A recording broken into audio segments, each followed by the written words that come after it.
Hi friends. This is a true story from 1974, Black Hollow, Vermont. There are houses that remember. There are walls that hold whispers. And sometimes, there are objects that refuse to forget. Tonight's story is about a pristine 1950s television set, a beautiful, polished relic from another era that only ever showed one thing. Not a channel. Not static. But the final moments of the man who died in front of it. And the most terrifying part, it sometimes played, even when it wasn't plugged in. Stay with me until the end, because what happened inside that house still doesn't have an explanation. My name is Corvin Hale, and in 1974 I was 29 years old. I had just moved to Black Hollow, Vermont, after accepting a position as an archival restoration assistant for the town's historical society. It was a quiet, wooded town. The kind where fog sat low in the mornings and the trees always seemed to lean a little too close to the road.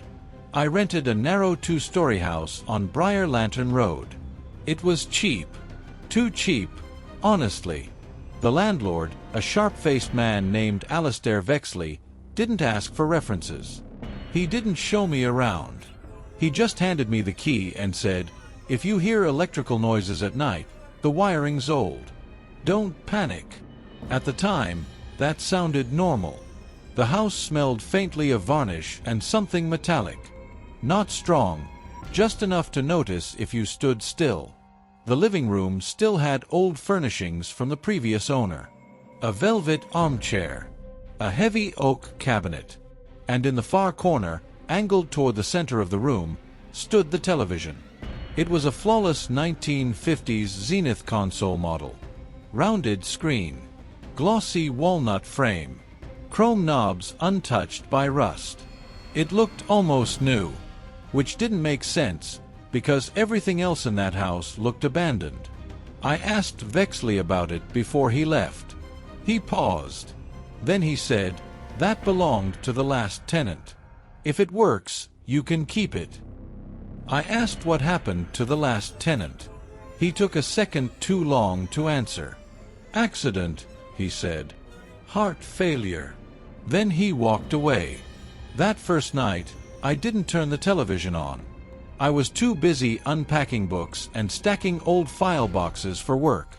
But around 11:47 p.m., I heard it. A soft electrical hum. Not loud. Just enough to cut through the silence. I was in the kitchen when I saw it. The screen was glowing. A faint gray flicker. I froze. I knew, absolutely knew, that I hadn't plugged it in. I walked slowly into the living room. My pulse had started climbing in my throat. The screen showed static at first. Then it shifted. The picture was grainy, black and white, like an old broadcast. And then I saw him. A man sitting in the velvet armchair, the same one still in the room. He was older, maybe mid-50s.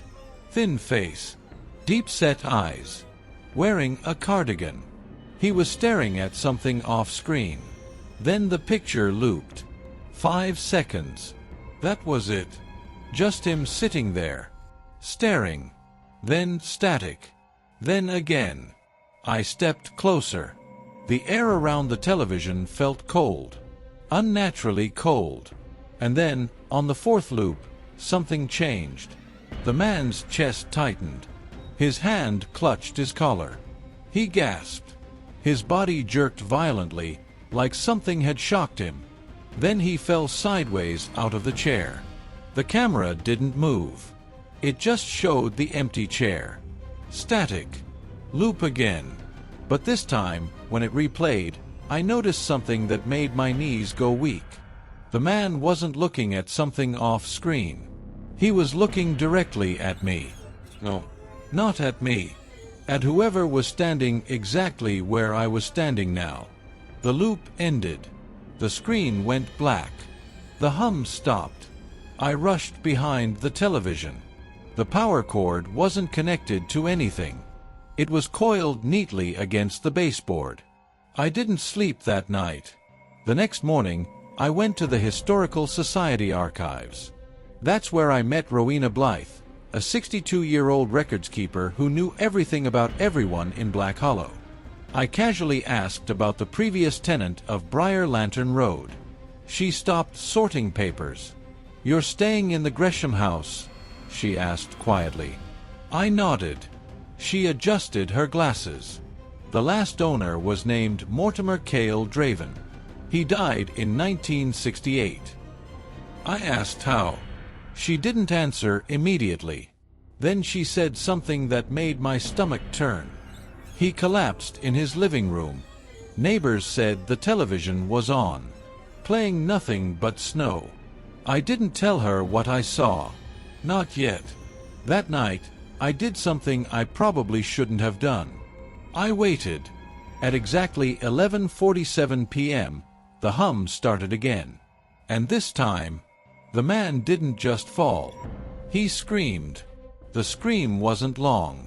It was sharp, sudden, cut off in the middle, like someone had pressed mute on reality. I was standing in the same spot as the night before.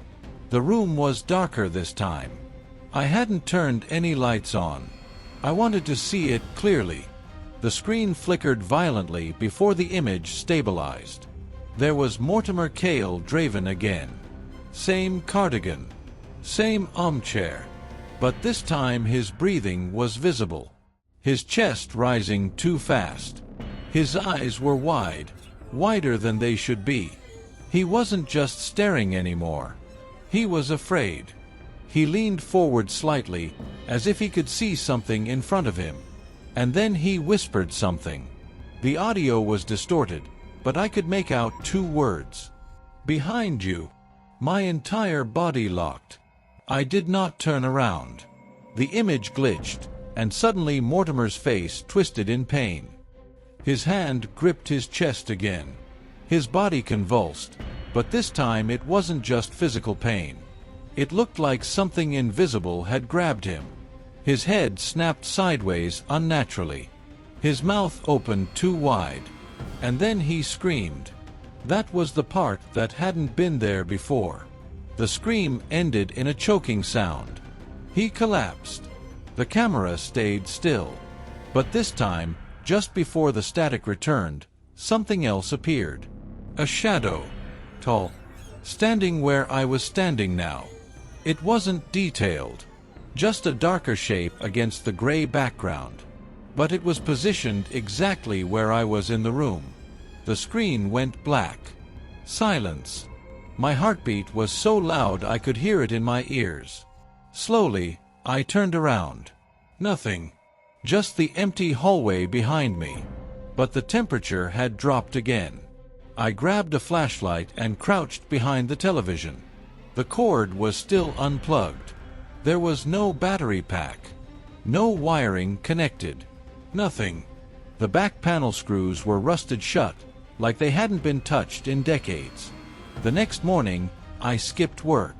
Instead, I visited the town library and searched through old newspaper archives. I found it. June 14, 1968.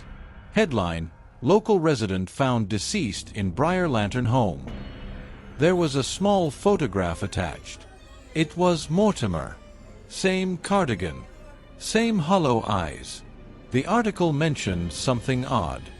The neighbor, Gideon Marlowe, had reported hearing a scream at 11:47 p.m. Exactly the same time. The police report stated no signs of forced entry. No struggle. No explanation. Cause of death: cardiac arrest. But one line stood out. Television found operational despite unplugged power source. My hands went cold reading that. That night, I decided to test something. At 11:30 p.m., I moved the velvet armchair 6 feet to the left. I wanted to see if the image would change. I stood in the hallway and waited. 11:47 p.m. The hum returned. The television turned on. The screen flickered. And there was Mortimer again. Except the armchair wasn't in the corner anymore. It was exactly where I had moved it. The image had adjusted. The angle was different, like the camera was positioned inside the room itself, like it was recording the room in real time. Mortimer was sitting in the new position of the chair. My stomach dropped. That meant the footage wasn't old. It wasn't archival. It was connected to the room. And then it happened. Mortimer looked confused. His eyes darted around, like he realized something had changed. He leaned forward, and for the first time, he spoke clearly. "You moved it." The words were sharp, direct, accusing. I stumbled backward. On the screen, Mortimer stood up from the chair. But something was wrong. His movements were delayed, like a broken puppet. Then the shadow appeared again behind him. Taller this time. Closer. Mortimer slowly turned toward it. And this time, instead of clutching his chest immediately, he tried to run. He made it 2 steps before something unseen jerked him backward violently. His body slammed against the wall, the same wall in my living room. The impact cracked something. On my actual wall behind me, I heard a faint thud. I spun around.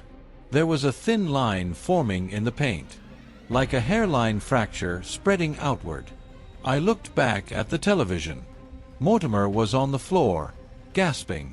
He looked directly at the screen, directly at me, and he said something that froze my blood. "It doesn't want to lose the house."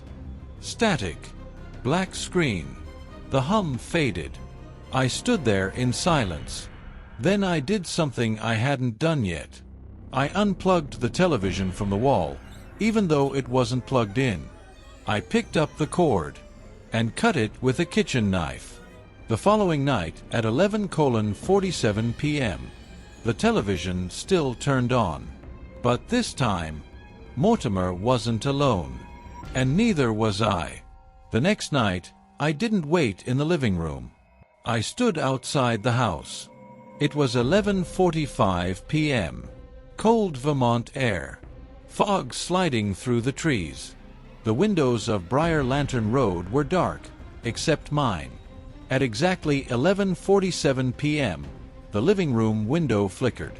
A pale gray glow filled the house. Even from outside, I could hear the hum. The television was on again, and I had cut the cord. I forced myself back inside. Each step up the porch felt heavier than the last. When I opened the door, the temperature inside was freezing. Not just cold, heavy cold. Like walking into a cellar. The television screen was bright now. Brighter than before. And Mortimer Cale Draven was not alone. He was standing this time, facing the camera. But behind him was someone else. A figure. Tall, thin, its head slightly tilted, its shape distorted, like smoke forced into human form. It had no clear face, but I knew it was watching. Mortimer's lips were trembling. He wasn't screaming anymore. He looked exhausted, drained, like he had been repeating the same terror for years. Then he turned slightly and pointed toward the screen. Pointed at me. The shadow shifted, and for a split second, the image glitched. When it cleared, the shadow was no longer behind Mortimer. It was closer to the camera, closer to me. My reflection appeared faintly on the glass of the television, and standing behind my reflection was that same tall shape. I spun around instantly. Nothing. Empty room. But when I turned back toward the screen, the reflection was gone. Mortimer stepped forward slowly. His face filled more of the screen now. His eyes were bloodshot. "Help me," he whispered. But it wasn't a normal whisper. It sounded layered, like more than one voice spoke with him. Then the footage changed again. This time, Mortimer didn't collapse from heart failure. The shadow moved through him. Not around him. Through him. His body jerked violently, but his mouth stayed open. like something had entered. His eyes rolled upward until only white showed. And then, he stood up straight. Perfectly straight. His head snapped forward and stared into the camera with an unnatural stillness. The shadow was gone, because it was no longer separate. Mortimer took one step toward the camera. The image zoomed suddenly. There was no camera movement sound, just a violent shift closer. Now his face filled the entire screen, and he said one sentence I will never forget. "It records the one who stays." The screen went black, but the hum didn't stop. Instead, something else started. A faint crackling noise, not from the television. From behind me. Slowly, very slowly, the velvet armchair began sliding across the wooden floor. On its own. Dragging. Scraping. Moving back into the original corner. Exactly where it had been the first night. I didn't touch it. I didn't breathe. The chair settled into place. The hum stopped. Complete silence. I stared at the dark television for what felt like hours. Then I noticed something new. On the bottom right corner of the screen, faint but visible, there were small white numbers. A timestamp. June 14th, 1968. 11:47 p.m. Then it flickered. The date changed. February 3rd, 1974. 11:47 p.m. My heart nearly stopped. That was tonight's date. The screen flickered again. Now it showed the room empty. The armchair in the corner. The camera angle slightly higher, as if mounted somewhere near the ceiling. And then, the timestamp advanced by 1 second. 11:47 and 1 second p.m. 11:47 and 2 seconds p.m. It was recording. Live. The screen was no longer replaying Mortimer's death. It was showing my living room in real time. Except I wasn't in the frame. Which meant one thing. The camera perspective wasn't coming from the television. It was coming from somewhere else in the room. My breathing turned shallow. I slowly stepped to the side. The figure appeared on the screen. Standing in the doorway. Tall. Distorted. And facing directly toward the armchair. Toward the spot where Mortimer used to sit. Toward the place I had been standing the first night. The timestamp kept running. 11:47 and 13 seconds p.m. 11:47 and 14 seconds p.m. The figure moved. One slow step forward. The air in the room pressed against my chest. And then, for the first time, the television showed something that made me stumble backward. The shadow turned its head toward the camera. And its face shifted. Not blank anymore. Not distorted. It had features. Faint. But forming. And those features looked like mine.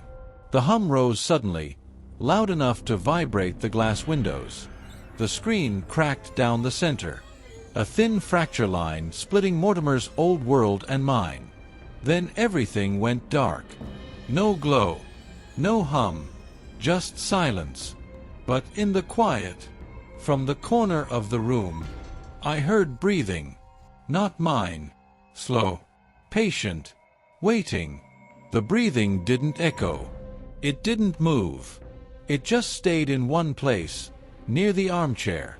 Slow. Measured. Almost calm. I didn't dare turn the lights on. Somehow, darkness felt safer.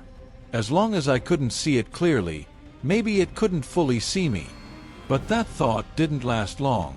Because the breathing stopped. And something else began. Footsteps. Not loud. Barely there. Like someone walking softly on old wood, testing each plank. The sound circled the room slowly. I stood frozen near the doorway, every muscle locked. The television was completely dark now. The cracked line across the glass faintly visible from the streetlight outside. Then, suddenly, click. The television switched on again. No glow building up. No flicker. Instant image. But this time it wasn't black and white. It was color. Muted. Faded. Like early film. The screen showed the same living room, but older.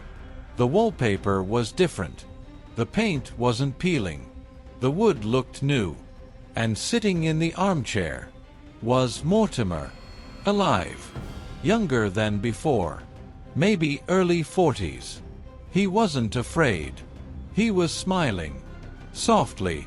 As if watching something pleasant. Then the image zoomed slightly. Behind Mortimer, near the hallway, stood another man. Tall. Well-dressed. Sharp suit. Thin tie.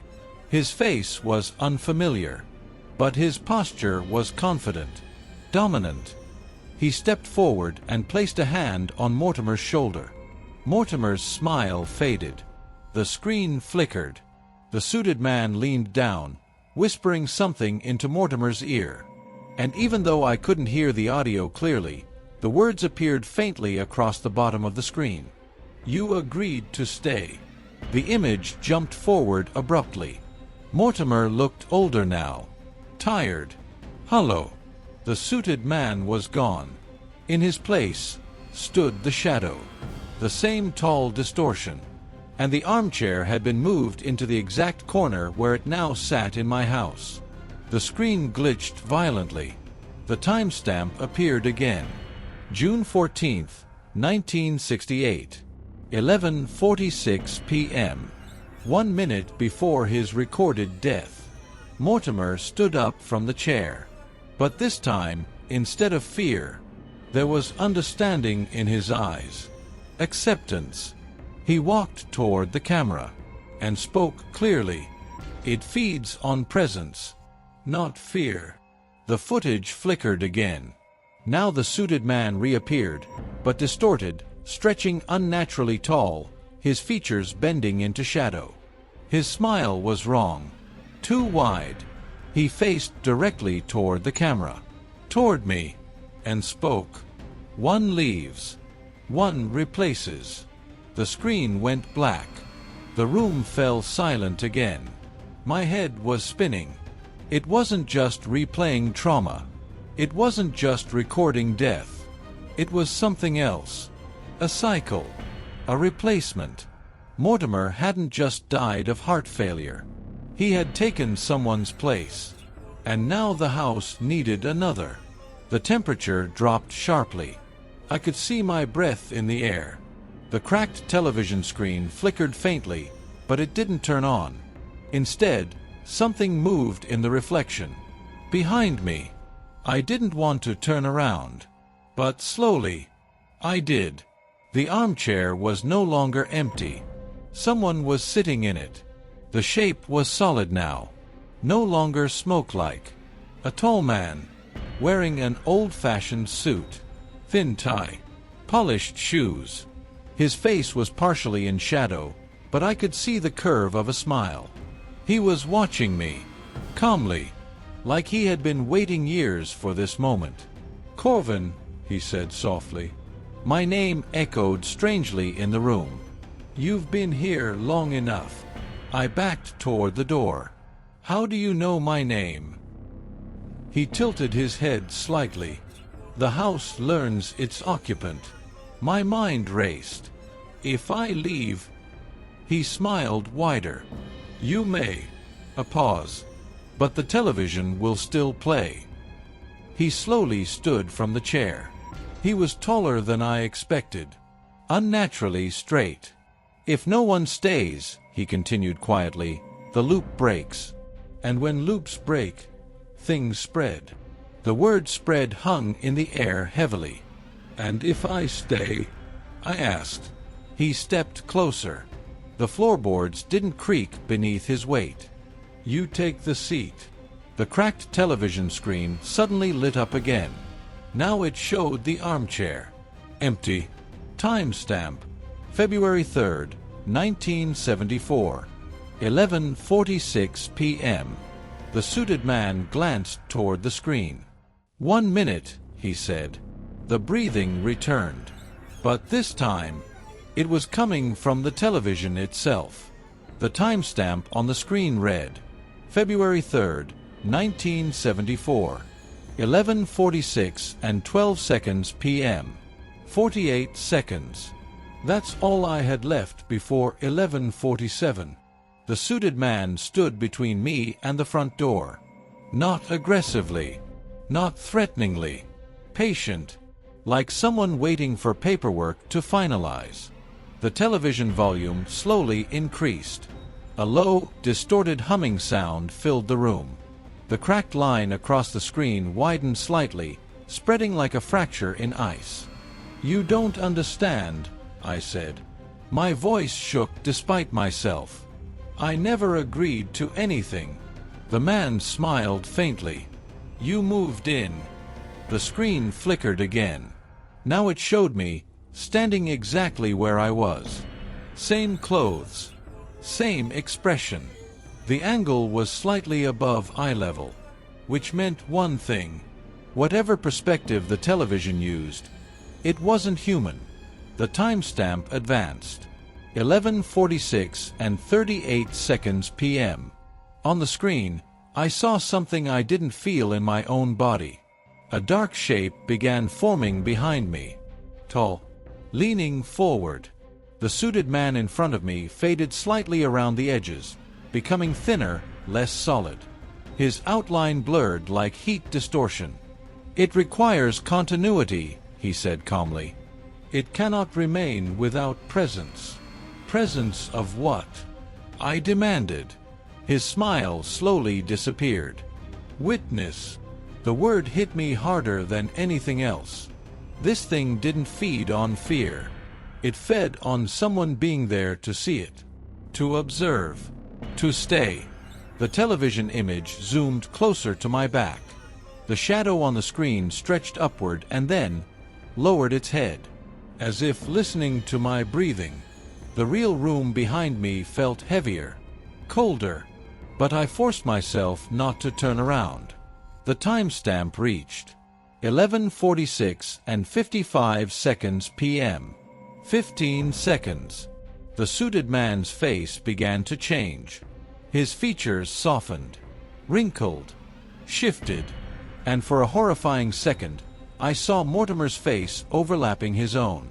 They were the same, not identical, but layered, like roles in a play passed down from actor to actor. "You can leave," he said one last time. "But someone always stays." The screen flickered violently. The timestamp hit 11:47 p.m. Everything in the room stopped. No breathing, no hum, no footsteps, silence. On the screen, I saw myself collapse. My body fell sideways, just like Mortimer's had. The armchair tipped slightly. The shadow leaned over my fallen body. Then the image froze. Static filled the television. The suited man in front of me disappeared entirely. The armchair in the real room was empty again. The television went dark. Complete silence returned. And I was still standing. Alive. Heart pounding. Breathing hard. Nothing had touched me. Nothing had moved. The house felt normal. Slowly, cautiously, I walked toward the television. The crack in the glass had sealed itself. The screen was flawless again. I turned it around and checked the cord. Still cut in half. Unplugged. Dead. I didn't stay another night. I packed what little I had and left before dawn. I never contacted Alistair Vexley again. He never contacted me. Years passed. I convinced myself it had been stress, isolation, imagination. Until 1983. I was living in Portland by then. One evening, flipping through channels, I saw something that froze my blood. A late-night news segment about a small town in Vermont, Black Hollow. The reporter mentioned a property on Briar Lantern Road. The current tenant had been found deceased in the living room. No signs of struggle. Cause of death: cardiac arrest. The neighbor reported hearing a scream at exactly 11:47 p.m. The footage cut briefly to the inside of the house. Just for a second. But it was enough. In the corner of the living room stood the same pristine 1950s television. Unchanged. Untouched by time. The screen was on, showing static. But in that static, I could have sworn I saw someone sitting in the armchair. And just before the camera cut away, the figure looked up. And it looked exactly like me. This was a true story from 1974 in Black Hollow, Vermont. Some objects don't just exist. They observe. They wait. And sometimes, they remember better than we do. If you ever move into a new house and find something that seems too perfect, too untouched by time, ask yourself one question. Why was it left behind? If you enjoyed this story, don't forget to like the video, subscribe to the channel, and share your thoughts in the comment section below. Have you ever experienced something unexplainable in an old house? Have you ever felt watched by something that shouldn't exist? Share your experience in the comments, and send this story to someone who loves real paranormal mysteries. Because sometimes, the loop doesn't end. It just waits for the next witness.